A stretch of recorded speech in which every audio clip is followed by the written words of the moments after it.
સરકારી શાળામાં વધુ એક શિક્ષક છેલ્લા 1 વર્ષથી ગેરહાજર હોવાનું સામે આવી રહ્યું છે। કાલાવડના ધુતારપુર સરકારી શાળાના શિક્ષિકા છેલ્લા 1 વર્ષથી ગેરહાજર હતા। સોનલ સોલંકી નામના શિક્ષિકા જૂન 2023થી શાળામાં આવ્યા બાદ અચાનક શાળામાં આવવાનું બંધ કરી દેવામાં આવ્યું।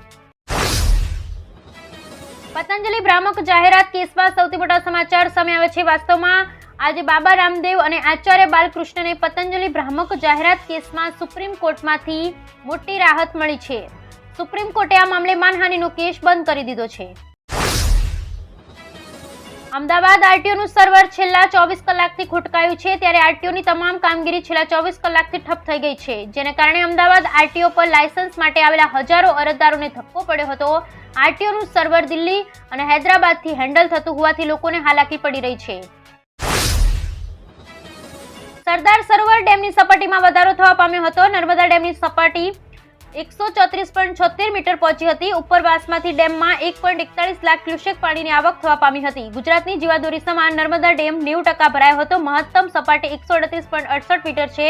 ડેમમાંથી 2.01 લાખ ક્યુસેક પાણી નર્મદા ડેમમાં છોડાઈ રહ્યું છે।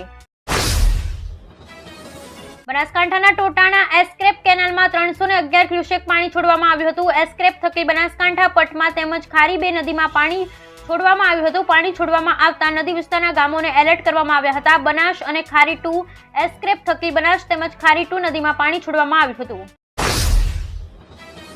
ગુજરાત સહિત દેશના અનેક વિસ્તારોમાં વરસાદી માહોલ યથાવત છે। આ તરફ દેશમાં મુશળધાર વરસાદ ચાલુ છે, જેના કારણે ઘણા રાજ્યોમાં પૂર જેવી સ્થિતિ પ્રવર્તી રહી છે અને લોકોને ઘણી સમસ્યાઓનો સામનો કરવો પડી રહ્યો છે। આ બધાની વચ્ચે આજે એટલે કે 13 ઓગસ્ટે હવામાન વિભાગે કેરળ, રાજસ્થાન, તમિલનાડુ, પોંડુચેરી, કરાઈકલ અને ઉત્તરાખંડમાં ભારે વરસાદનું ઓરેન્જ એલર્ટ જાહેર કર્યું છે। છેલ્લા 24 કલાકમાં રાજ્યના 182 તાલુકામાં વરસાદ વરસ્યો હતો। સૌથી વધુ નવસારીમાં 4.5 ઇંચ વરસાદ નોંધાયો। ઉમરપાડામાં 3 ઇંચ, આણંદમાં 3 ઇંચ, જલાલપુરમાં 3.5 ઇંચ, પલસાણામાં 3.5 ઇંચ, ડભોઈમાં 2.25 ઇંચ, હાલોલમાં 2.25 ઇંચ, ડોલવણમાં 2.25 ઇંચ વરસાદ નોંધાયો છે।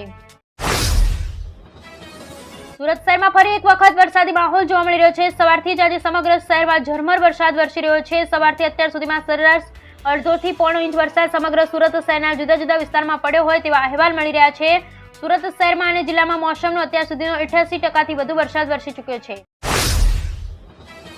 ગાંધીનગરમાં ભૂપેન્દ્ર પટેલે કેબિનેટની મહત્વની બેઠક યોજાનાર છે। કેબિનેટ બેઠકમાં રાજ્યમાં વરસાદની સ્થિતિ પર ચર્ચા કરવામાં આવશે। સૌરાષ્ટ્રના જૂનાગઢ અને ઘેડ તેમજ દ્વારકા પંથકમાં અતિ ભારે વરસાદ અને પાક નિષ્ફળ ગયો હોવાથી ખેડૂતો પાક સર્વેની માંગ કરી રહ્યા છે। તેવામાં પાક સર્વે પર કેબિનેટમાં સમીક્ષા થવાની શક્યતા છે।